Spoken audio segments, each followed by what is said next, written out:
Chief justice of India DY Chandrachud शनिवार को ओडिशा में डिजिटल इंफ्रास्ट्रक्चर पर 2 दिवसीय नेशनल कॉन्फ्रेंस के उद्घाटन सत्र में शामिल हुए। इस दौरान अपने संबोधन में उन्होंने कई मुद्दों पर बात रखी। CJI ने पेपरलेस कोर्ट और वर्चुअल कोर्ट जैसे डिजिटल इंफ्रास्ट्रक्चर के महत्व पर जोर देते हुए कहा कि आप एक जज से 15,000 पेज का रिकॉर्ड पढ़ने की उम्मीद नहीं कर सकते। CJI ने कहा कि आजकल ज्यादातर हाई कोर्ट YouTube पर लाइव स्ट्रीम कर रहे हैं। कोर्ट में जो होता है वो बहुत गंभीर होता है। हम जो भी लाइव स्ट्रीमिंग कर रहे हैं उसका एक दूसरा पहलू भी है।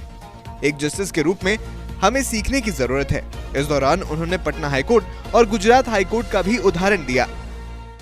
You have these little clips about a judge in the Patna High Court asking an IAS officer as to why he was not appropriately dressed in a suit as opposed to being dressed in only a shirt and a trouser. Or somebody in the Gujarat High Court saying something about, why a lawyer is not ready with her cases. So a lot of funny stuff is going on the YouTube, which we need to control. Because this is serious stuff. What happens in the court is extremely serious stuff.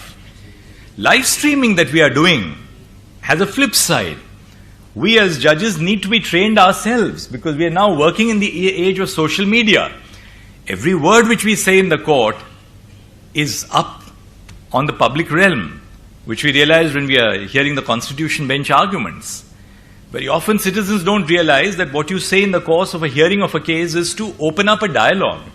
It doesn't reflect what you're going to ultimately decide necessarily in every case. संबोधन के दौरान CJI cyber सुरक्षा पर भी बोले। उन्होंने कहा कि साइबर सुरक्षा पर हम डेटा सुरक्षा और डेटा प्राइवेसी कैसे सुनिश्चित करें। मैंने एक कमेटी बनाई है।